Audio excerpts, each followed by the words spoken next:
Bonjour à tous et à toutes.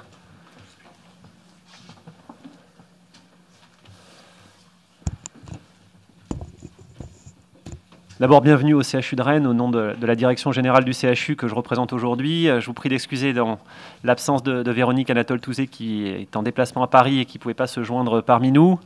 Moi, je suis Frédéric Rimattei, le directeur général adjoint du CHU à Rennes. Et au nom là encore de tout l'établissement que je représente aujourd'hui, je vois qu'il y a beaucoup de représentants éminents de l'ensemble de nos équipes médicales, paramédicales, techniques, administratives, logistiques qui sont présents aussi aujourd'hui. On voulait vous souhaiter, ainsi qu'à tous les partenaires de l'événement, bienvenue donc, dans notre établissement pour ce premier, on l'appelle workshop, 5G, moment de travail en tout cas, pour évoquer donc, le sujet 5G en santé.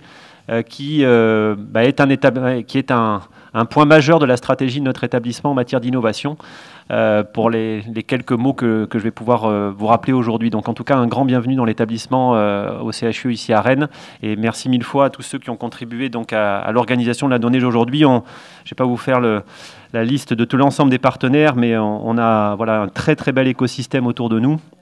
Et on voulait vous en remercier. Je vais quand même citer certains d'entre eux pour que je fâche personne. Mais donc il y a Orange, Bicom, Red Zinc, Nokia, Telenor, Ama, Wings, Philips. Voilà. Donc tous les partenaires sont chaleureusement remerciés.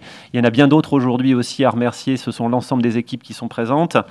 Et puis signaler qu'à Rennes, au CHU comme dans l'ensemble de l'écosystème ici, on a vraiment une formidable territoire pour le numérique en santé.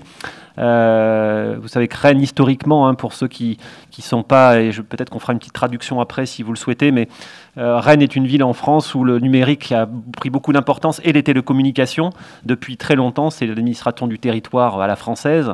Et donc cet écosystème est présent depuis plusieurs dizaines d'années. Et se conforte chaque année qui passe autour de ce territoire, de cette agglomération et plus largement du territoire breton qui est historiquement extrêmement orienté sur les télécommunications et le numérique. Voilà, et donc avec la présence de l'ensemble des partenaires que je viens de citer aujourd'hui. Le deuxième point que je voulais souligner, au-delà des remerciements et de l'extraordinaire écosystème dont nous bénéficions ici à Rennes, c'est finalement la stratégie d'innovation en santé que vont promouvoir et que promeuvent d'ores et déjà les CHU français, mais l'ensemble des établissements hospitaliers, et en particulier celui de Rennes, en matière de nouveaux usages. On va parler 5G aujourd'hui. La 5G, c'est une terre de nouveaux usages, justement. Et on est persuadé, pour l'avoir maintenant un petit peu pratiqué sur le mode expérimental depuis quelques mois, voire années maintenant, qu'elle est porteuse de plein d'opportunités que vous allez pouvoir discuter aujourd'hui et que ces opportunités sont au moins autant pour le bénéfice des équipes médicales et soignantes que ça peut l'être pour les établissements en eux-mêmes sur le plan institutionnel, que ne peuvent l'être aussi des opportunités de business, appelons un chat, pour l'ensemble de l'écosystème et puis de la recherche et de l'innovation en France et en Europe. Pourquoi on a cette expérience et pourquoi on est persuadé que cette stratégie a son intérêt? C'est parce qu'on a commencé à tester ces usages. Et je reconnais là, dans la salle, un certain nombre de nos professionnels qui ont déjà testé ça, grâce donc à des projets européens qui se sont déployés dans le cadre des projets dits H2020 dans notre jargon. Voilà, qui sont des projets qui sont financés donc par l'Union européenne et avec lesquels on a eu l'occasion de travailler sur des cas d'usage particuliers de la 5G en santé. L'un d'entre eux qui nous a concernés au premier chef. Je voudrais remercier d'ailleurs aussi beaucoup la direction de la recherche et de l'innovation qui est présente en force sur l'organisation de la journée avec Nelly Bénard, Nicolas Mével et toutes leurs équipes, puisque ce sont eux qui finalement, grâce à l'investissement aussi de nos professionnels, et je vais quand même en parler un tout petit peu, ont permis à l'établissement de se positionner dans ces projets. L'un d'entre eux, donc je le disais, c'est 5G Tour, avec 2 cas d'usage quand même très importants qui vont être d'ailleurs l'occasion d'échanges ultérieurs. Un premier cas d'usage sur l'ambulance connectée. Je vois Tariq Cherfaoui qui est présent, il va vous en parler certainement et vous dire ce qu'il a pu penser de l'intervention, donc avec un usage cette fois-ci de l'agglomération via la 5G déployée. En test en tout cas, je crois que ça s'est fait avec sur le parking de Bicom, et vous aurez l'occasion là encore d'en discuter plus avant. Et puis un autre usage qui est un usage interne avec le réseau privé 5G, puisque c'est aussi une des particularités de la 5G, c'est de pouvoir à la fois s'appuyer sur un réseau public avec l'ensemble des sujets de mobilité, mais aussi sur des réseaux privés, comme celui qu'on a testé nous à l'intérieur d'un bloc opératoire qui s'appelle Terra Image. Je suis sûr qu'il y a des professionnels qui sont présents aujourd'hui et qui vous en parleront, avec beaucoup de sujets de nouveautés. On a assisté il y a peu de temps donc, au test et à la finalisation dans les quelques semaines qui vont venir de ce grand projet, avec des tests en grandeur réelle d'une 5G qui fonctionne en vraie grandeur et qui permet, comme vous allez sans doute avoir cette confirmation, de travailler en temps réel avec des temps de latence très faibles, avec la possibilité de prioriser les usages et d'avoir des très hauts niveaux de définition avec une quantité de données très importante qui peuvent circuler. Donc on est persuadé que ces usages-là, pour nos professionnels en termes d'ergonomie de travail, en termes de possibilité d'avoir des interventions à distance, la possibilité d'avoir justement ces faibles temps de latence et cette quantité de données, voire justement d'appliquer ces mêmes principes à la mobilité, sont porteuses d'avenir. Et c'est le sens du workshop d'aujourd'hui, je crois, de partager nos expériences entre finalement la vision d'industriels qui promeuvent cette nouvelle technologie et la vision des utilisateurs. Et le bon endroit pour se retrouver, c'est le CHU que je représente aujourd'hui. Donc un très grand merci à l'ensemble des partenaires, à la direction de la recherche et de l'innovation pour avoir préparé ça avec chacun et chacune d'entre vous, aux équipes médicales et soignantes qui ont participé directement au 5G Tour et qui continue à s'engager d'ailleurs, je peux le souligner, je vois Nelly qui me fait les yeux noirs, sur Engage 5G and Beyond, qui démarre à présent aujourd'hui aussi avec les partenaires industriels qui auront l'occasion de s'exprimer devant vous aujourd'hui, pour vous souhaiter donc d'excellents travaux et une excellente après-midi en notre compagnie au pluriel. Voilà, à très vite.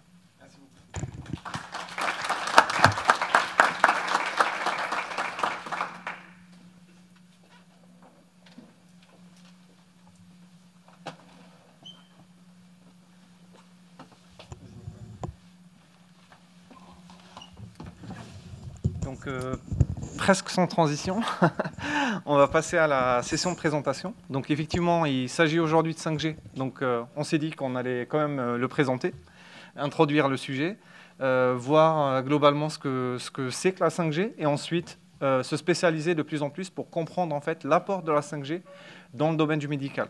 Donc, premier présentateur du côté de Nokia, donc ça va être Monsieur Thierry Evanou, donc directeur des projets collaboratifs pour l'industrie digitale en Europe pour Nokia depuis février 2022, représente Nokia sur le working group des infrastructures en numérique.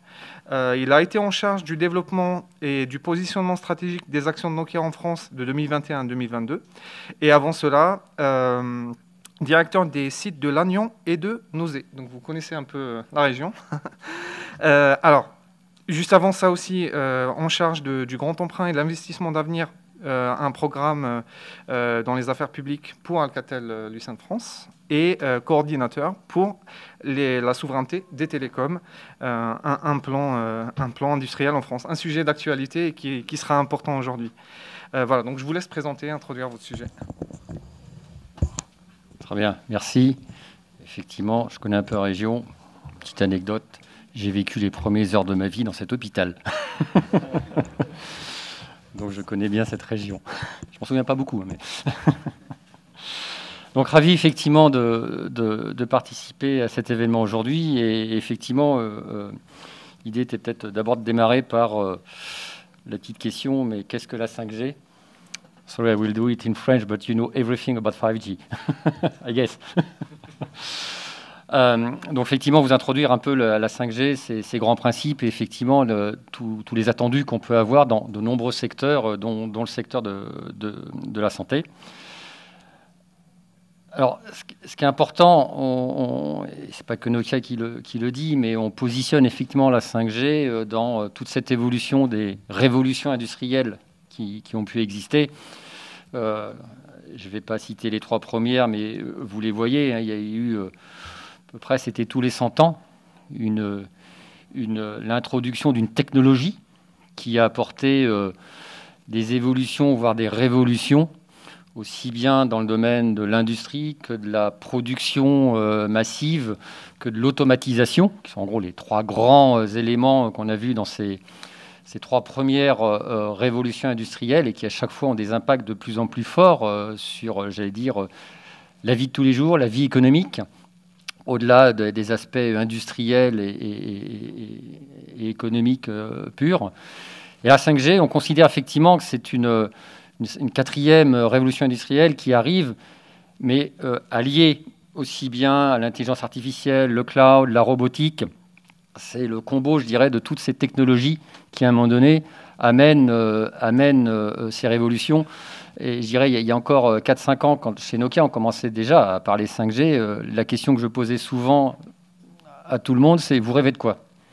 Après, on faisait un peu redescendre tout le monde sur Terre, mais je pense que c'est la bonne idée, effectivement, parce qu'on s'est aperçu qu'il faut dépasser un peu les limites du champ des possibles pour voir de quelle manière une technologie peut révolutionner certaines habitudes, des moyens de production, des moyens de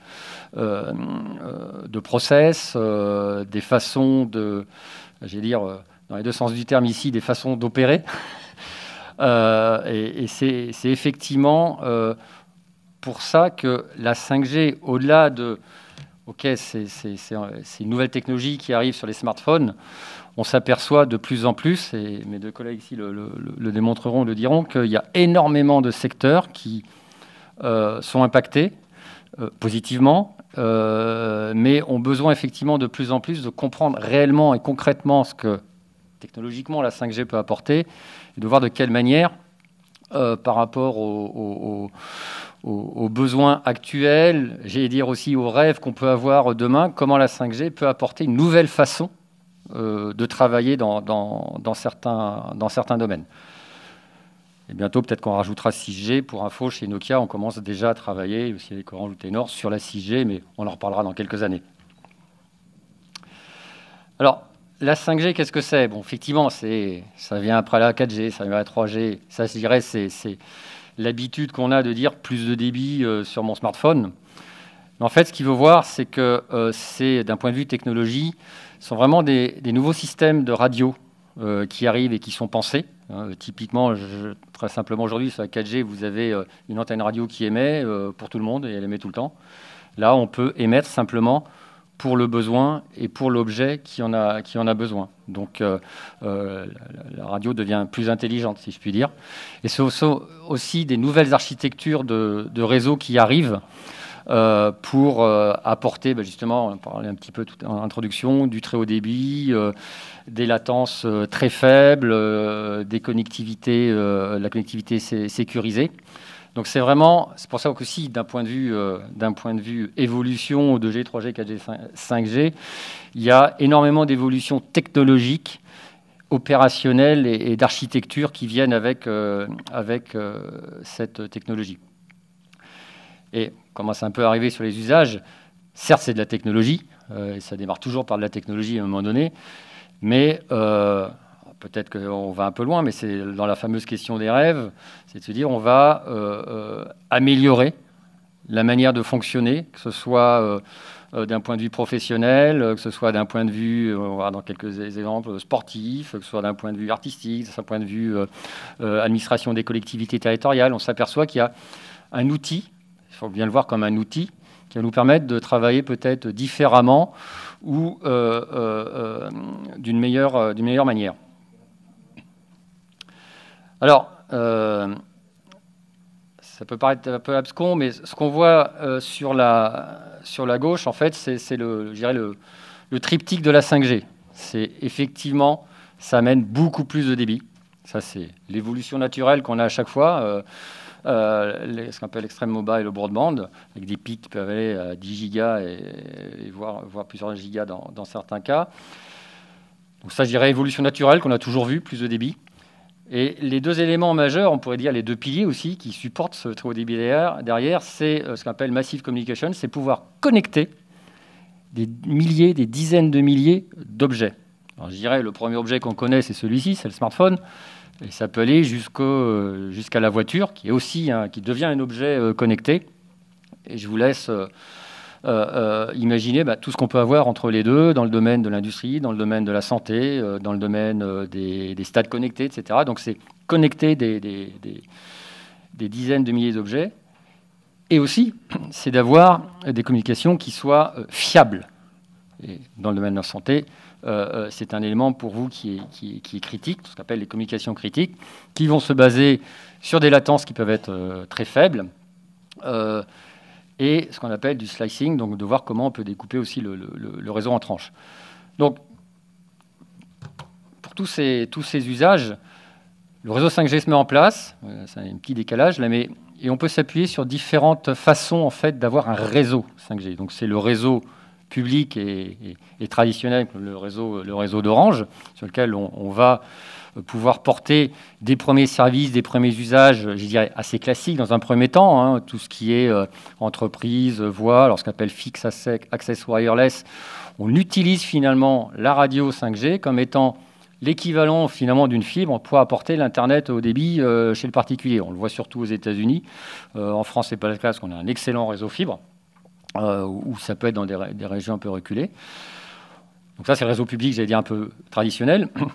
On peut, sur ce réseau public, ce qu'on appelle créer des tranches et avoir des services privés, en fait, qui vont se mettre en œuvre pour apporter certains services entreprises ou certains services dans le domaine de l'industrie ou du cloud gaming, le jeu mobile. J'avais posé la question à une start-up sur le jeu mobile, justement la fameuse question « Vous rêvez de quoi ?» Et quand on explique un peu ce que peut faire la 5G, sa réponse était « Ah, on va enfin pouvoir réellement faire du jeu en ligne sur du mobile. » Donc là, voilà, une révolution qui arrivait par rapport au jeu mobile. Et autre possibilité, c'est de déployer son propre réseau, le réseau privé 5G, donc de retrouver son mini-réseau qui va permettre de porter des services dans le domaine de la santé, dans le domaine de l'industrie ou de la logistique. Et typiquement, à chaque fois, juste pour expliquer les choses, hein, ce qu'il faut comprendre dans ce réseau 5G, c'est une chaîne de bout en bout qui se base toujours, c'est ce qu'on voit, sur de la radio, sur des couches et des équipements de transport, vers l'intelligence à moyen du réseau qu'on va trouver au niveau du cœur et qui va porter des usages et des services qu'on va retrouver dans le cloud. Particularité qu'on voit de plus en plus, c'est que pour assurer, par exemple, la latence très faible, il ne faut pas aussi que l'usage soit déporté, j'allais dire, trop loin. Donc il y a la notion de edge, c'est que de plus en plus, on peut, selon les usages, porter justement le traitement des données, des applications au plus proche de l'utilisateur et donc positionner finalement dans le réseau ce qu'on a le cloud et le traitement des données au niveau de ce qu'on appelle le edge computing. Donc dans les grandes lignes, la mise en place de ces réseaux va permettre d'apporter de la rapidité, des latences très faibles, de la fiabilité et surtout de plus en plus la sécurité. On le voyait déjà en 4G. Je dirais qu'en 5G, encore plus, la sécurité est nativement intégrée dans la conception des équipements et va se retrouver aussi intégrée nativement dans la conception de l'architecture du réseau, ce qui fait qu'au final, vous avez vraiment le réseau qui est dédié à vos besoins, à vos propres usages. Je dirais que c'est cette philosophie, c'est de prendre en compte l'usage pour avoir le réseau ad hoc qui se met en œuvre, et c'est ce que permettra la 5G. Je dirais on en est au tout début de la 5G.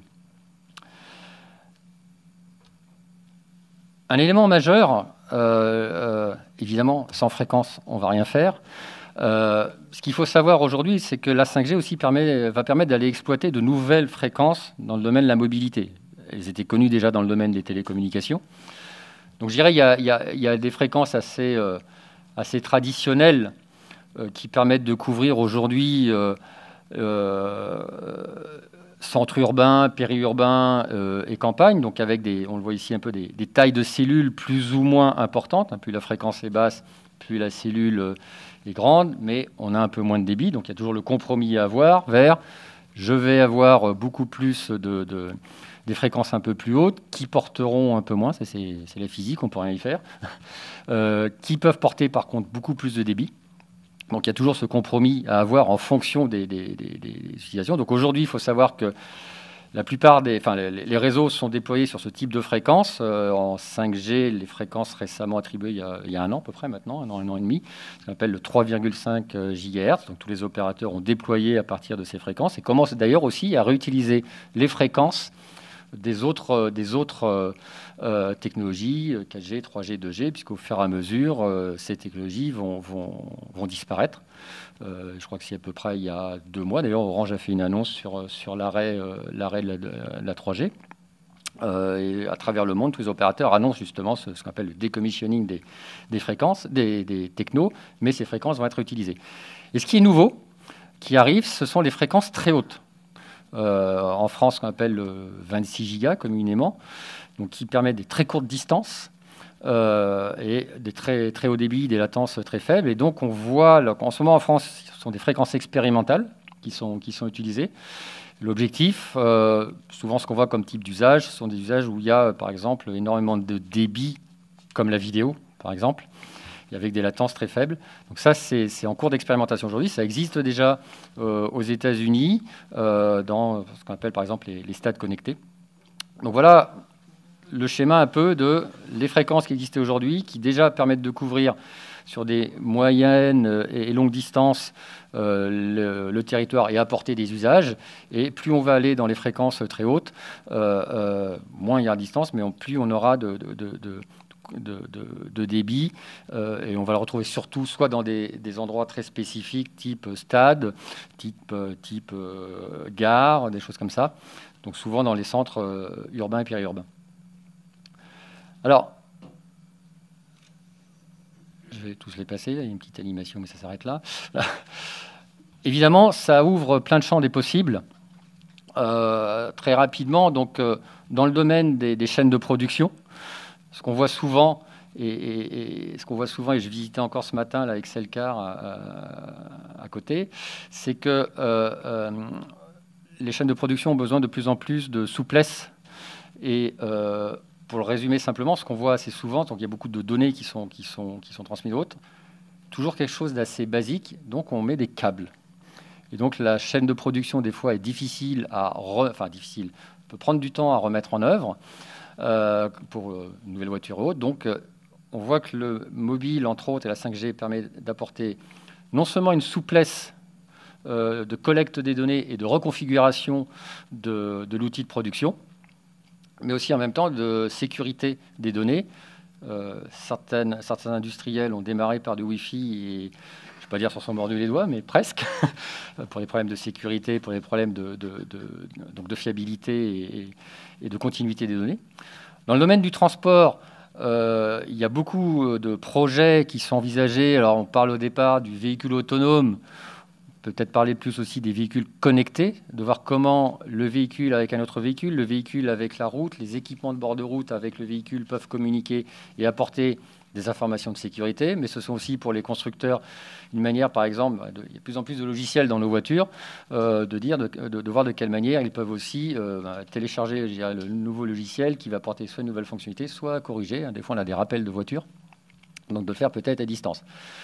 Dans le domaine des mines, idem, on est là sur des zones assez étendues et avec un besoin, dans certains cas, nous l'a vu en Australie, d'avoir finalement des camions autonomes qui permettent de circuler sur ce terrain fermé. Donc, il y a toujours des problèmes de sécurité, mais qui vont être un peu moindres que quand on se retrouve aujourd'hui sur la route avec un environnement fort. Dans le domaine du sport, justement, j'en parlais, on fait quelques projets aux États-Unis et quelques-uns qui vont arriver en France. C'est de regarder de quelle manière on peut connecter justement un stade et apporter, soit dans le domaine du spectacle ou d'un sport, des informations complémentaires enrichies sur un smartphone. On est dans un environnement très contraint, il y a 50 000, 60 000, 100 000 personnes, on a besoin de très haut débit. Donc là, on renforce entre guillemets le réseau via justement ces fréquences très hautes et ça commence à arriver effectivement dans les stades. Sur l'aspect public safety, pompiers, sécurité, ça permet je dirais, d'avoir une évolution du fameux talkie-walkie qu'on avait au départ pour apporter en fait des équipements qui vont transmettre non seulement de la voix mais aussi de la vidéo, voire apporter aussi des informations vers le pompier par exemple. On a fait des premières expérimentations sur le site en simulant un incendie, déjà d'apporter via un drone des informations avant que les pompiers interviennent, et via la 5G on peut apporter de manière fiable ces informations. Sur la santé, on va en parler beaucoup cet après-midi, mais un premier cas, nous, qu'on a vu en Finlande avec l'hôpital, je ne sais plus si c'est Helsinki, oui c'est Helsinki, qui était par exemple de décharger un peu de la tâche manuelle la pharmacie centrale avec des robots qui permettent d'aller chercher rapidement, très rapidement, tel ou tel médicament, et donc avec des petits robots AGV et un réseau 5G, les médicaments sont récupérés de manière automatique. Et dans le domaine de l'industrie et de l'énergie, typiquement par exemple avec les énergies renouvelables qui arrivent de plus en plus, on va se retrouver avec des réseaux très diffus, et on a besoin, et les énergéticiens ont besoin de contrôler en fait cette production, cette distribution d'énergie. Et je dirais rien de tel qu'au départ qu'un réseau télécom qui va permettre d'aller chercher les données, de piloter la production quand elle est en local. Et on peut le faire justement au travers d'un réseau 5G, parce qu'on a cette mobilité qui va arriver, permettant facilement et rapidement de déployer un point télécom quand on va déployer une nouvelle source d'énergie, par exemple. Donc voilà, il y a différents secteurs divers et variés, mais qui ont tous un peu en commun ces ruptures d'innovation qui vont arriver pour répondre à des besoins de productivité dans certains cas, d'amélioration d'un process, de nouveaux usages auxquels on ne pensait pas du tout. Et la 5G le montre déjà, et je pense dans les années à venir va le démontrer encore plus. Donc voilà en quelques mots, je voulais peut-être essayer d'un peu de démystifier le plus simplement possible la 5G. Voilà ce que je pouvais dire. Merci de votre attention.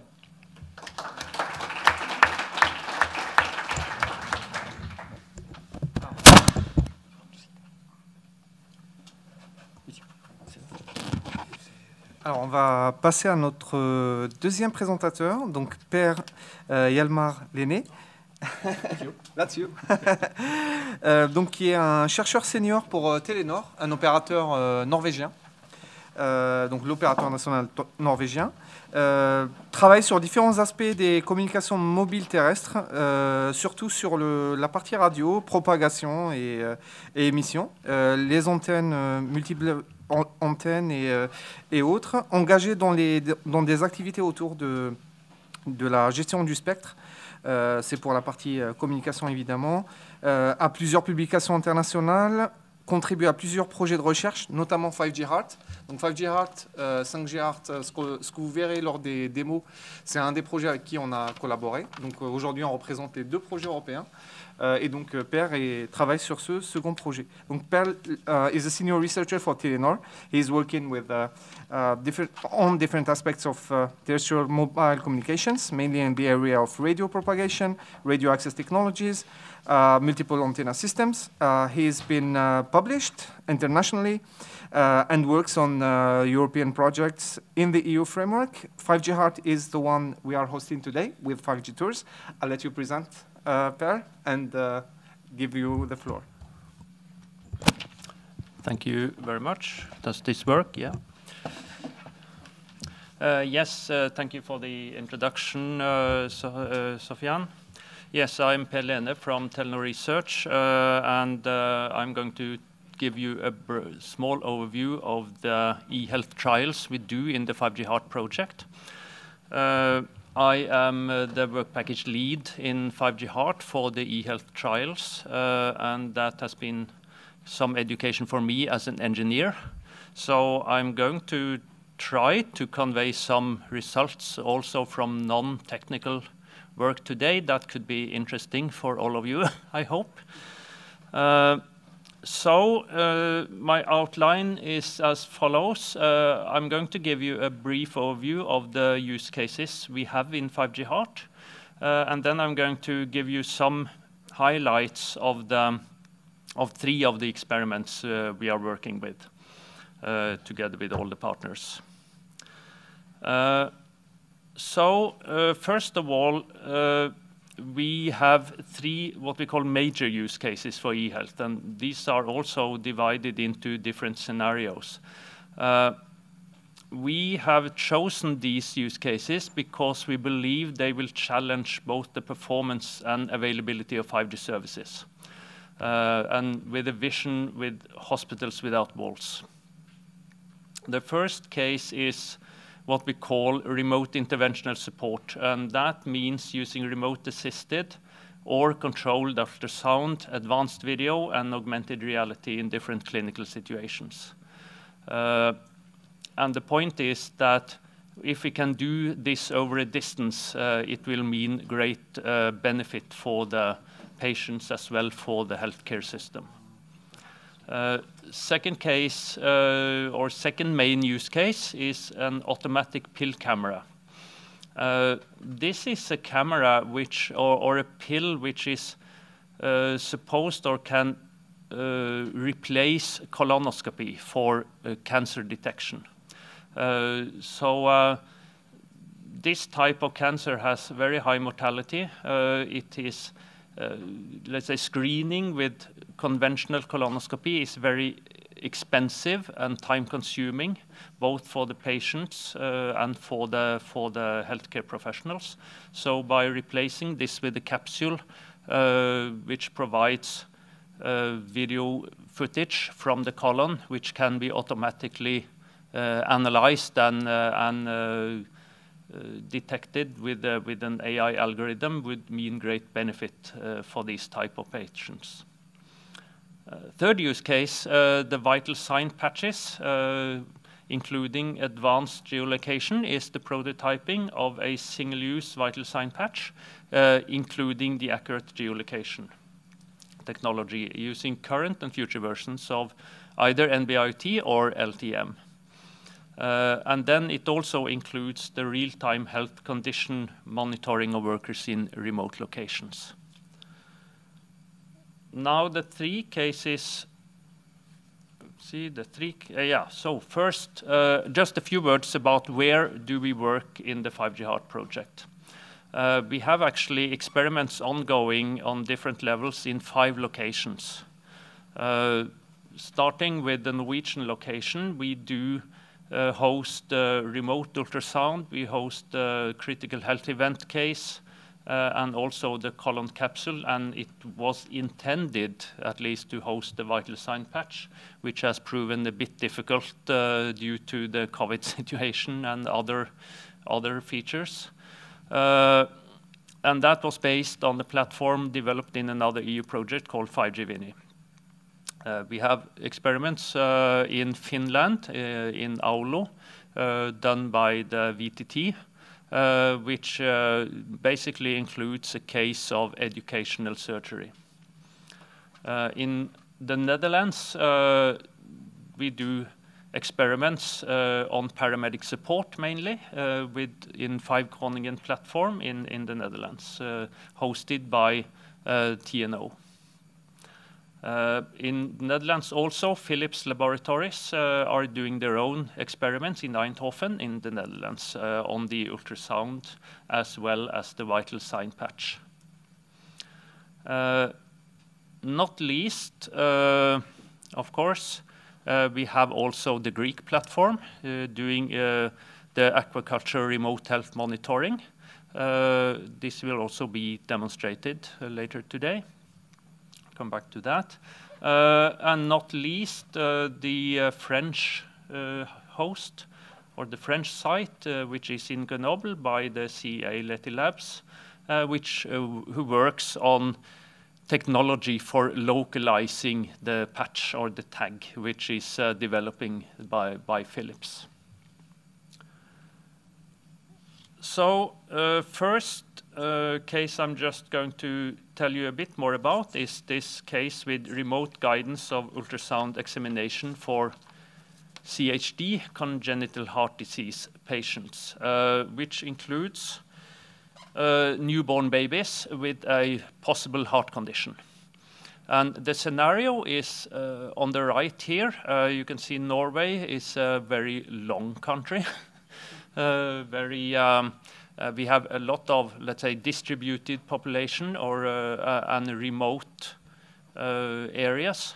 And of course, in a scenario or in a country like this, it's impossible to have experts on any healthcare issue in all locations.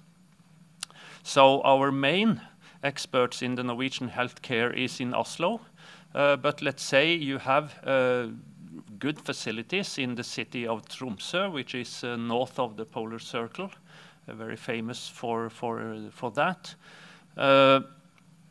But they might not have all the correct expertise. So what happens when you have the birth of a baby, premature born maybe, which also have a possible heart conditions? So then you would set up a video transfer, remote assisted ultrasound examination in Tromsø involving the expert who is located in Oslo, the pediatric cardiologist.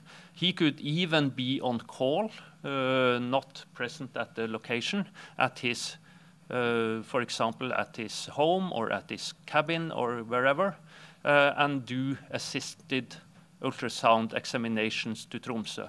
And the point is to be able to do better diagnosis so you can avoid unnecessary transport, for example, to a central location. This requires, of course, a very stable and good 5G network, and also you would provide or require services near to the edge in some cases. So the second case is also about ultrasound, and then we introduce, or we would like to investigate the use of a robot for this kind of examination. And the main use case is about to show the ability of the robotic system to do the echocardiographic examination. So far, we haven't been doing much on the communication side here. A lot of work has been put down by the engineers and clinical people at the Oslo University Hospital in examining actually how good can such a robot be.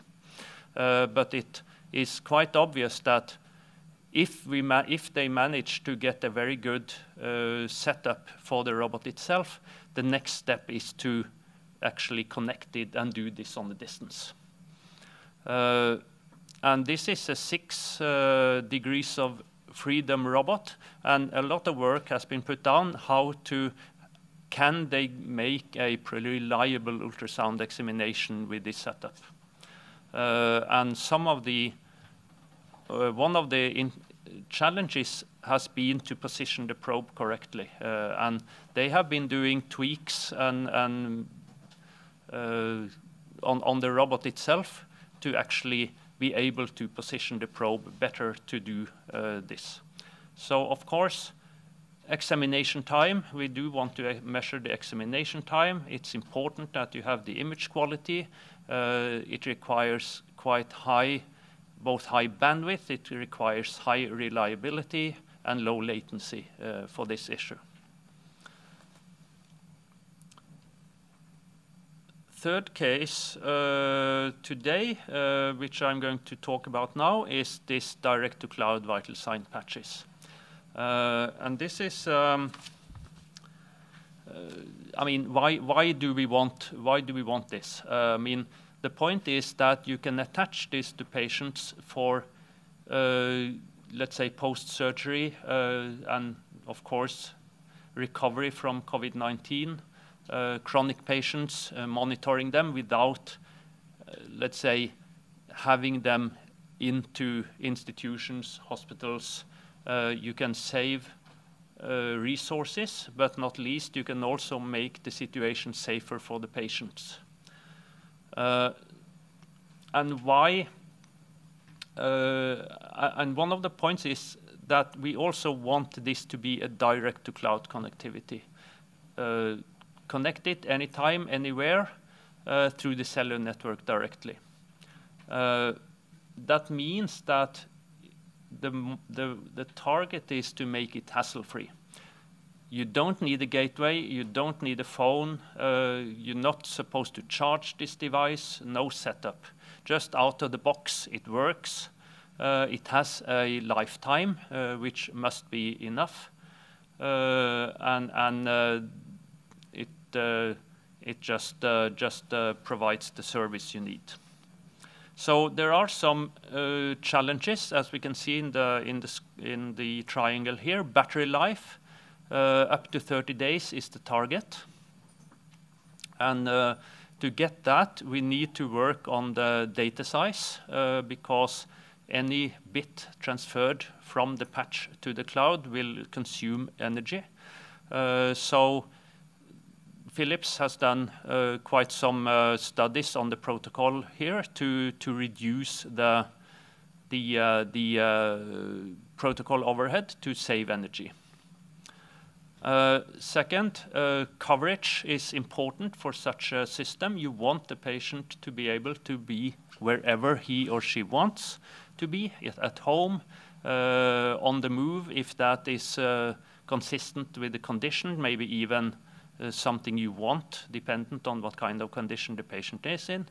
And then, so studies has been done for different 5G protocols, the narrowband protocols or the so-called LTE-M protocols. Both these are 4G protocols really, but will be continued into 5G with different properties. And you can see that this graph shows that you can actually gain quite a lot on using narrowband IoT for extended coverage. But still, there is work to be done here to determine the best option. So, what if we add localization to this case? So you have this guy or patient with a patch, special condition. It's 24/7 monitored by the hospital, and you want to be able to react if something happens with the patient, whether it's an anomaly in the measurements and it's a critical situation, and you want to pinpoint and send out the rescue people or emergency people for this case. So the CEA labs in Grenoble has worked on enhancing technology for localizing these tags. The problem with narrowband IoT systems or narrowband systems is that you get very low resolution in the spatial domain if you try to triangulate the device or person wearing the device. Of course, those of you non-technical would take my word for that, of course. So what to be done is that by combining different narrowband channels, then by creating a virtual bandwidth, it could be possible to enhance the coverage, as we can see here on the middle graph.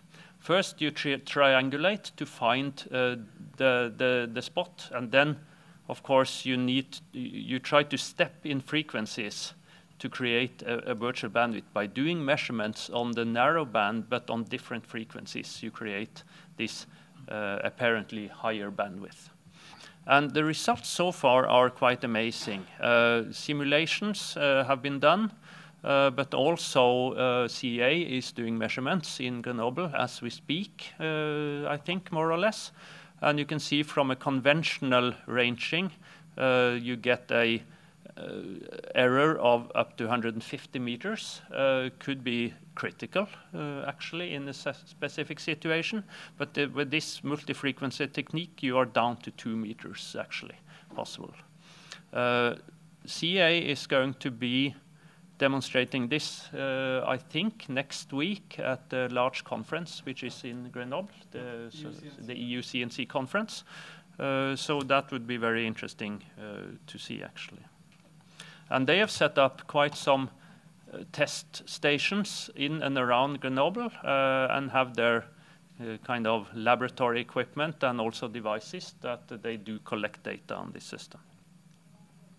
So for today's demos from this project, which you will see, can see afterwards upstairs here. Philips has set up their concept for remote assisted ultrasound, a couple of setups actually, which you would be able to get a demonstration of. RedSync, an Irish company who is part of 5G Heart, they are setting up or have been setting up a scenario with rescuing a critical patient, and they will provide a scene for you, even though their setup looks like a mess. I think that's the point. And finally, Wings, our Greek partner, will do a demonstration and explanation of how they can provide remote monitoring of workers in the aquaculture and other businesses. So, and with that, thank you. Thank you, Per, for your attention.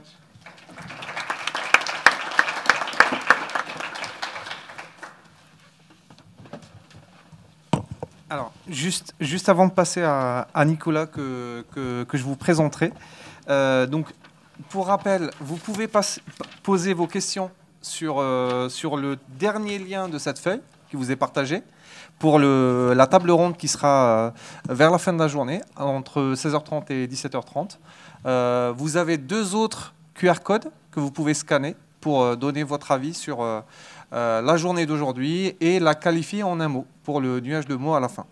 So, if you have any question, guys, there is this link provided to you by the last QR code in this sheet that you can get, and please share and give us your opinion on the day, what we could do better or how it went for you guys. Si la définition n'est pas suffisante sur la petite feuille là, on a des affiches un peu plus grandes partout qui se scannent en meilleure qualité. Ah, super. Alors, Nicolas. Donc, Nicolas va clôturer cette session de présentation. Nicolas Bianic est chercheur aussi senior d'Orange Innovation et expert dans la communauté Network of Future, les réseaux du futur. Donc, Nicolas travaille en co-innovation avec beaucoup d'acteurs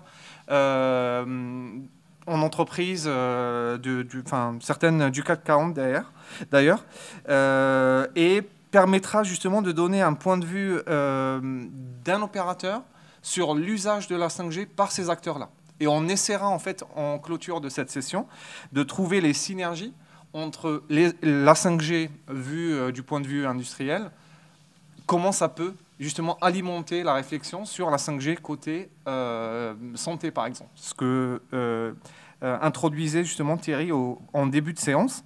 Donc, Nicolas va justement mettre en avant toutes ces synergies. Je te laisse faire. Ok, merci Sofiane. Bonjour à tous. Et donc voilà, on va clôturer ce premier tour de table ou de présentation en vous montrant les synergies que je vois aujourd'hui à travers mes travaux de co-innovation avec le domaine de la santé, même si au niveau du domaine de la santé, vous mettez la barre très très haut en termes d'exigence, mais on verra qu'il y a quand même des similitudes assez intéressantes. Ouais. Donc, aujourd'hui, voilà, Orange travaille dans le domaine de la santé. On a Innovacom que vous connaissez peut-être, et puis on va continuer notamment sur tout ce qui va être expertise avec la start-up Excelus avec laquelle on va se rapprocher. J'ai mis là aussi un petit peu les grands messages que nous, on comprend aujourd'hui chez Orange vis-à-vis de vos exigences pour la santé. Et je voudrais juste m'attarder sur un point, c'est la médecine 5P. Alors, c'est assez intéressant parce que il y a 1 an ou 2, moi, j'étais resté sur la médecine 4P, donc prédictive, préventive, personnalisée, collective, participative. Et puis, il y a le nouveau 5e P qui m'a intéressé. C'est notamment lors du webinaire de Nelly, qui était invité sur la 5G au service de la santé. Et la notion de preuve, elle me paraît très, très importante. En tout cas, on est attendu dans le domaine des télécoms avec Nokia, avec Thierry, nous opérateurs, on est attendu sur les preuves. On va avec la 5G adresser des usages très très critiques. Et donc voilà, il va falloir qu'on garantisse la qualité de nos connectivités. Donc la notion de preuve que vous connaissez ou que vous mettez en place dans la médecine, sachez que chez nous aussi, dans le domaine de l'industrie, des télécoms, c'est une notion très très importante parce que voilà, on touche à l'humain. Moi, j'avais des chiffres comme si on prend des lignes de production automobile, à peu près les ordres de grandeur qu'on a, c'est 15 minutes d'indisponibilité pour de l'appel de groupe sur une ligne de production. C'est 8 voitures en moins à la fin de la journée. Quand on parle des ports, là, ce matin, j'ai été avec les équipes de Belgique, on a des déploiements en Belgique. Une connectivité qui est manquante sur le port d'Anvers, c'est des centaines de milliers d'euros à l'heure de pertes pour l'entreprise. Là, dans le domaine de la médecine, c'est encore plus contraignant, encore plus grave, parce que tout simplement, on touche à l'humain. Donc voilà, nous, en tout cas, sachez qu'on a vraiment ça en tête, la notion d'être capable d'amener la preuve de la résilience de notre connectivité. Ce que je vais vous proposer là, c'est faire des analogies avec les co-innovations que je pilote. Donc il y a Nokia aussi qui est dans un certain nombre de ces consortiums. Il y a AMA aussi, on a discuté tout à l'heure avec AMA. AMA est aussi dans le consortium, notamment avec Enedis. Et je vais vous proposer des petites similitudes et puis bien sûr des questions qu'on pourra aborder par la suite, peut-être lors de la table ronde ou en off, autour d'un café si vous voulez. Et il y a un premier cas d'usage qui est important pour les smart grids. Donc les smart grids, c'est les réseaux électriques intelligents. Vous le savez peut-être, ce domaine d'activité connaît aussi sa révolution avec de plus en plus d'ENR, de producteurs alternatifs. Et Enedis, c'est l'opérateur qui est en charge de la distribution de l'électricité. Il doit tout simplement raccorder et piloter ces producteurs alternatifs. Donc c'est ce qu'on appelle la téléaction, téléprotection. Et c'est tout simplement l'enjeu ici, c'est lorsque Enedis détecte un défaut sur la ligne, il a 200 millisecondes pour arrêter d'injecter du trafic depuis cette ENR, depuis ce producteur, sur le réseau d'Enedis. Donc dès que je constate une faute sur la ligne, tout de suite, j'ouvre mes disjoncteurs en quelque sorte pour arrêter d'injecter du trafic, du courant électrique. Et là aujourd'hui, donc on fait des premiers tests avec Nokia sur Fontainebleau. On va les faire sur la région de Marseille aussi, donc en grandeur nature.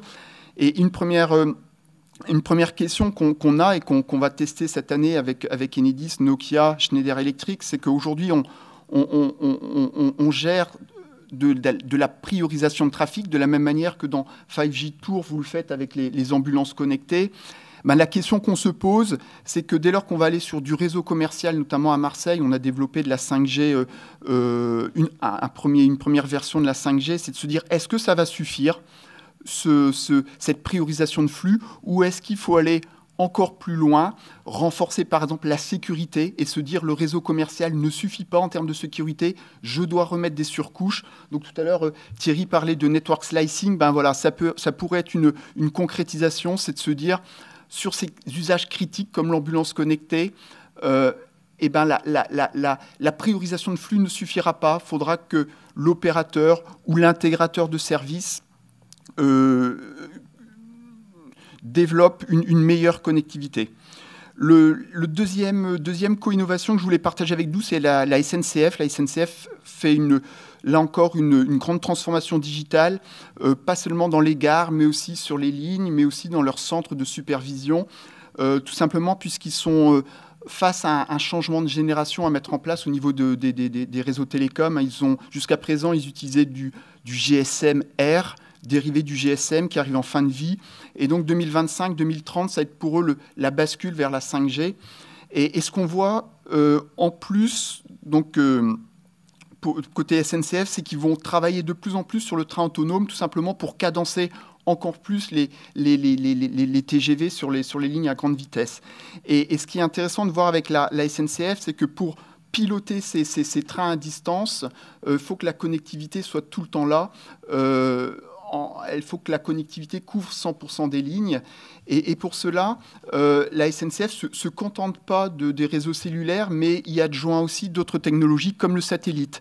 Donc c'est une question qu'on pourra discuter par la suite, hein, c'est de se dire, est-ce que vous, côté médecine, notamment pour un cas d'usage comme l'ambulance connectée, mais aussi les gestions de crise, hein, les hôpitaux de campagne qu'on a pu connaître sur la région de Mulhouse, je crois, c'est au début de la crise Covid, c'est de se dire, est-ce que pour que la connectivité soit tout le temps là et avec une très haute fiabilité, est-ce qu'il va falloir que j'utilise aussi d'autres technologies comme le satellitaire ?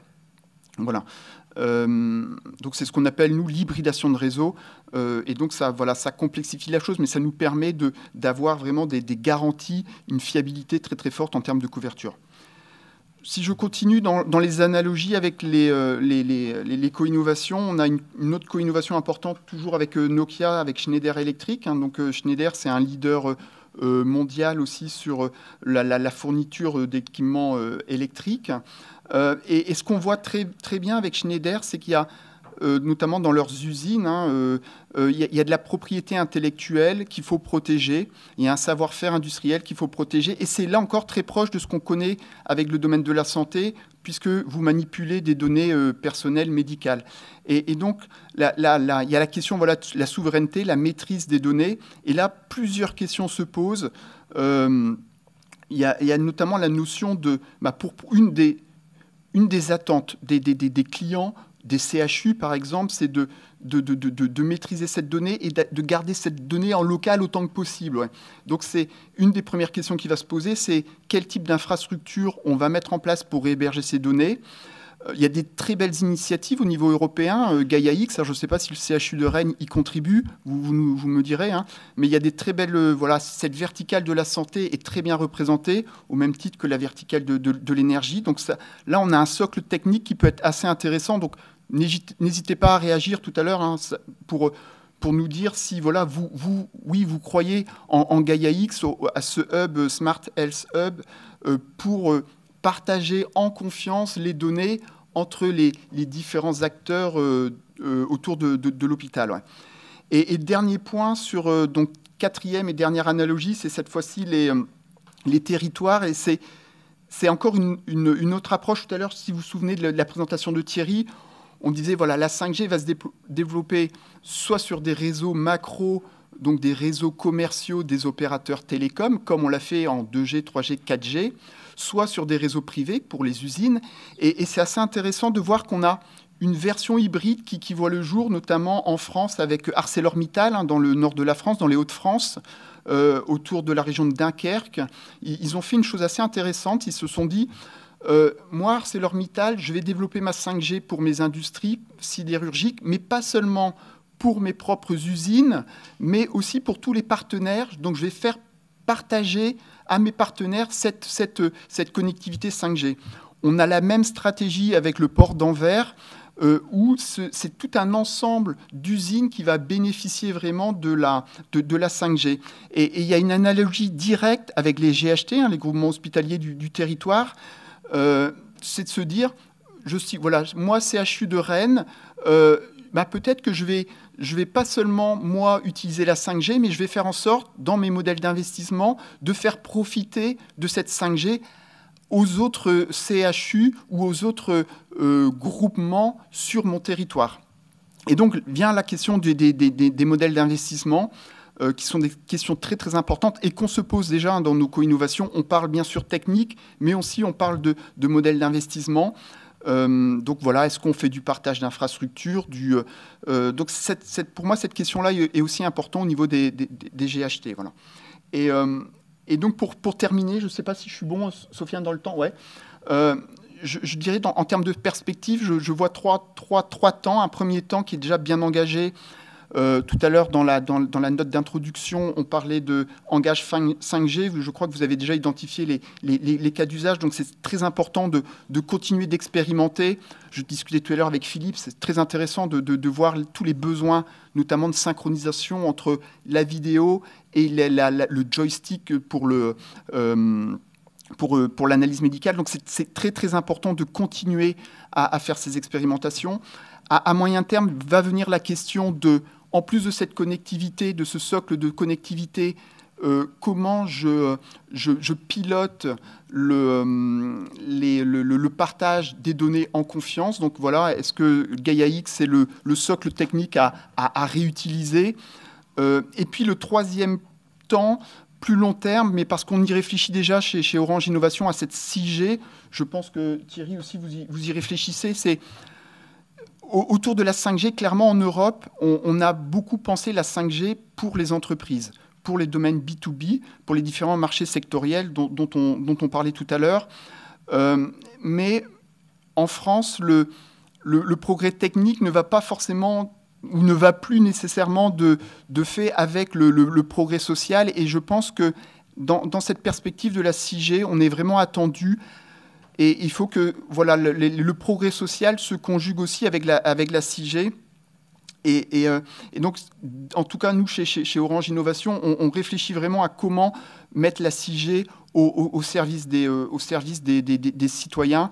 Le domaine de la santé en est un bon exemple. On voit aussi que le gouvernement en prend toute la mesure. Je pense notamment au programme France Relance et aux nouveaux appels à projets dans lesquels voilà, on lance des appels à projets pour que la 5G bénéficie aux citoyens avec par exemple une meilleure qualité de l'air, une meilleure formation, meilleure santé. Donc je pense que la 6G peut contribuer à ça, notamment en ouvrant encore plus les écosystèmes.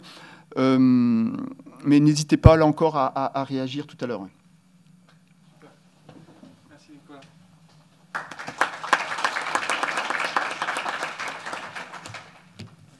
Fin de la séance de présentation. N'oubliez pas les questions pour notre session de... Ouais. Oui, Xavier. Donc, on aura juste une dernière intervention de Xavier. Donc, n'oubliez pas les questions pour la session de tout à l'heure. Là, ce que vous proposera Xavier, c'est de revoir même quelques démos, peut-être. Non.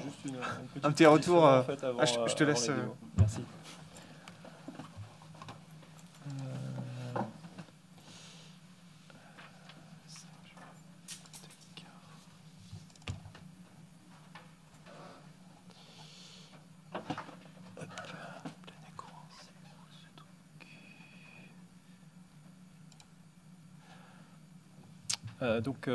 Bonjour à tous. Donc, je suis Xavier Gilles de la société AEMA. Donc, vous verrez tout à l'heure la démonstration de projet qui a été réalisée ici sur Rennes, notamment sur l'ambulance connectée, où on utilisait des lunettes connectées qui permettaient d'être en direct avec une ambulance située sur le terrain.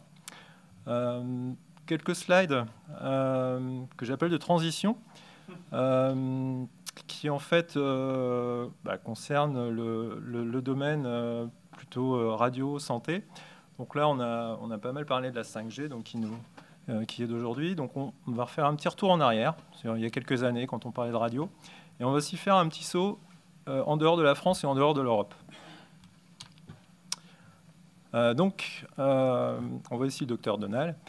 Et on parle donc pas mal aujourd'hui de la 5G. Sous différents aspects qu'on regarde un peu plus en détail. Mais, souvenez-vous, il y a quelques années... Unique téléphone. Je suis pas là. Voilà, la radio c'était ça. la possibilité, donc, depuis notamment Roland-Garros, de pouvoir recevoir un appel. Ça a été aussi, donc, souvenez-vous, de certains équipements qui se retrouvaient dans les ambulances. Un petit clin d'œil pour nos ex-personnes d'Alcatel, Nokia, avec les postes de radio PMR. Un téléphone que vous avez peut-être connu dans les années 90, donc, qui était porté de cette manière-là.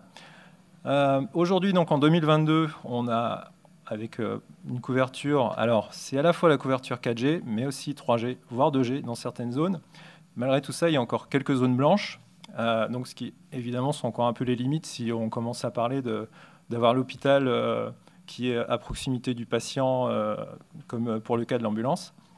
Mais malgré tout, donc, on a les chiffres de couverture de nos différents opérateurs. Couverture de population qui est quand même très proche de 99%. Donc là, on parle de la France, on parle de l'Europe, on parle de 5G beaucoup. Il y a une région où la 5G se développe énormément, va très vite. Et là, on change de chiffre. Et cette région, c'est la Chine. Donc la Chine, on en a pas mal entendu parler pour leur capacité à construire un hôpital en 10 jours, et même un deuxième qui était en cours de construction.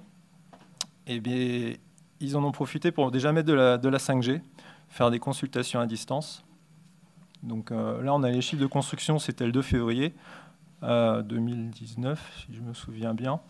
9 février, ils font des consultations à distance en 5G. Donc quand on parle 5G, là-bas également, ils parlent de 5G réseau privé, 5G réseau éventuellement dédié aussi, ne serait-ce que pour les secours, et également beaucoup télémédecine. Donc ce qui est intéressant, ils ont été assez ouverts, c'était un colloque, un webinaire en ligne qui a eu lieu fin octobre l'année dernière, où ils ont été invités. J'étais assez surpris qu'ils parlent autant de médical. Ils se tournent beaucoup vers l'Europe. En tout cas, sur l'aspect purement déjà de l'aspect radio, donc ils ont déjà des roadmaps pour réduire donc la taille de tout ce qui concerne la transmission radio. Donc on a un petit peu parlé tout à l'heure des petits appareils, des petits équipements, donc non pas le smartphone, mais vraiment les petits équipements médicaux. Donc tout ça passe par de la miniaturisation pour pouvoir en avoir un grand nombre. On disait que maintenant ces nouveaux réseaux radio permettent ça. La différence, c'est que ceux-là seront avec la technologie 5G, donc il n'y aura vraiment qu'un seul réseau de ce type-là déployé. Ensuite, une fois qu'on a les moyens de transmettre, il s'intéresse également au monde médical. L'ambition donc également de faire à la fois des équipements médicaux que vous connaissez, mais aussi du service, donc de la détection, du travail sur les images médicales avec de l'IA notamment. Quand on parle là-bas d'hôpitaux, donc on parle de 5400 hôpitaux et il parle déjà de 200 hôpitaux connectés en 5G. Alors, ce n'est pas que radio, on l'a vu tout à l'heure, c'est de la 5G avec des cœurs de réseau 5G. Donc, ça veut dire couverture à la fois de l'hôpital et de tout ce qui est aux alentours. Avec, donc, je disais, les domaines de télémédecine et télépathologie et ce genre de choses. Et donc, une roadmap. Effectivement, le système politique là-bas apparemment voit un grand intérêt à allier à la fois le monde du télécom et le monde médical. Et donc de 2020-2024, on développe, on met au point à la fois les devices et les services. Et 2024-2030, on a encore d'autres ambitions. On fait de l'improvement et de la promotion, notamment au niveau industriel. Donc voilà, c'est un petit aperçu de ce qui peut se passer ailleurs.